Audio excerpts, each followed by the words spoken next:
Have you ever walked away from a conversation just feeling, well, played? Like you were a pawn in a game you didn't even know you were in? Well, today, we're not just going to talk about manipulation. We're handing you the playbook to win. This is your guide to psychological self-defense, a battle plan to turn you from a target into a strategist. Machiavelli figured something out a long time ago that a lot of us learned the hard way. In a world full of psychological games, just being purely, unfilteredly kind can actually become a weapon, used against you. See, if you insist on playing the lamb in a world of wolves, you're gonna get devoured. You have to understand the game to survive it. Okay, let's get into it. Our battle plan today has 5 parts. First, we'll break down the manipulator's game. Then we're gonna build your unreadable defense. After that, we'll learn how to control time and information, lock in some unbreakable leverage, and then we'll finish with a master-level twist they will absolutely never see coming. So, first up, you have to understand your opponent. Manipulators are constantly scanning you, but they're not looking for a fair fight. No, they're looking for weakness. Your hesitation, your need to be liked, that little bit of guilt you carry around, those are the cracks they're hunting for. To them, every single social interaction is a battlefield, just hidden behind a nice smile and some fake concern. This slide right here, this is their entire strategy in a nutshell.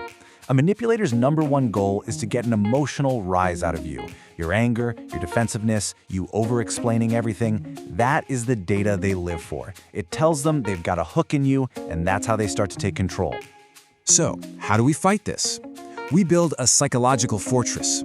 This is your first line of defense. Tactics that are going to make you an impossible target to read or provoke. Meet the emotion vacuum. The next time someone tries to provoke you, with a subtle little dig or a passive-aggressive comment, you give them nothing. No anger, no defensiveness, not even a confused look. Your silence becomes a mirror, and your neutrality becomes this dense fog they can't see through.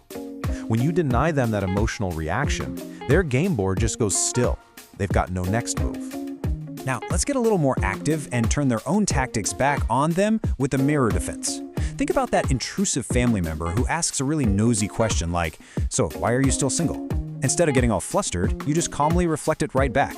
"That's an interesting question. Why do you ask?" It forces them to confront how invasive they're being, and it just shatters that illusion of control they thought they had. All right, our defenses are up.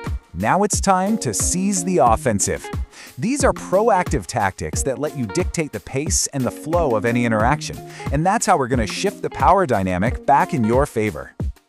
Manipulators absolutely thrive on urgency. They want you to react on impulse because speed kills thought. And this is where you deploy the strategic delay.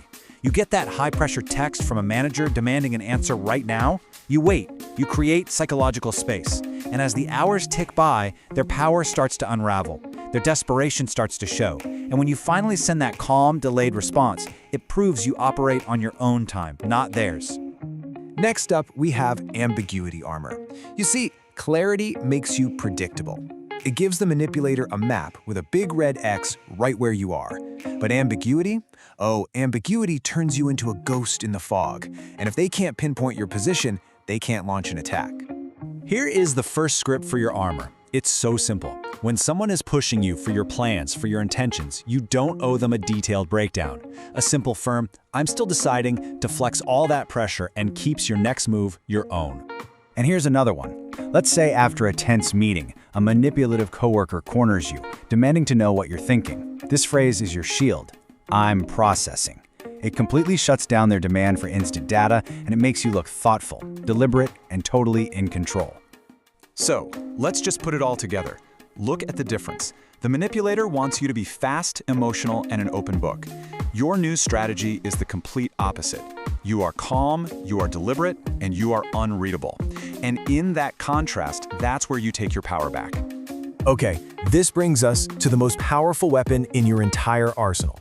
And this isn't just a defensive move. This is a strategy that literally ends the game by destroying the manipulator's core source of control.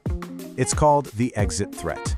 A manipulator's power is built on this idea that you need them. You need their approval or the job or the relationship.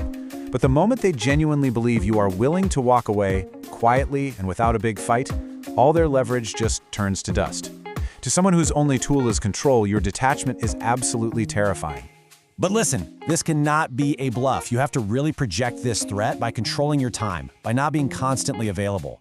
You show emotional discipline. Their little jabs just don't land anymore. And most importantly, you silently build your independence, your financial and mental options, so that leaving is always a real, genuine possibility. Now, for those of you who have mastered the basics, we've arrived at the final advanced strategy. This is a devastatingly effective tool that weaponizes a manipulator's own arrogance against them. So what is it? What's the one vulnerability that almost every single manipulator shares? Well, their greatest weakness is, ironically, the thing they're most proud of. They truly believe they are the smartest person in any room. They never ever suspect that the person they've marked as an easy target is actually observing them, calculating, and playing a much, much longer game. This is the art of playing dumb. You see their passive-aggressive comment, but you just offer a faint smile and change the subject. You let them think they've fooled you, but all the while you are observing, you're documenting, you're waiting. The real victory isn't about winning some small argument, it's about proving they never had any control in the first place. Ultimately, all of these strategies lead you to this one fundamental shift in your mindset. You stop chasing approval. You stop explaining yourself. You just stop reacting. You begin to choose where your energy goes, who gets access to you, and on what terms. That is true power. If this resonated with you, and you're really ready to stop being predictable and start seeing through the game, I want you to make a little commitment to yourself. Comment below with the words, "I am unreadable." And we'll end on this thought. Your war for psychological independence, it begins right now. Look around your life, your work, your relationships. It's time to find out who's been pulling the strings, because from this moment on, it's going to be you.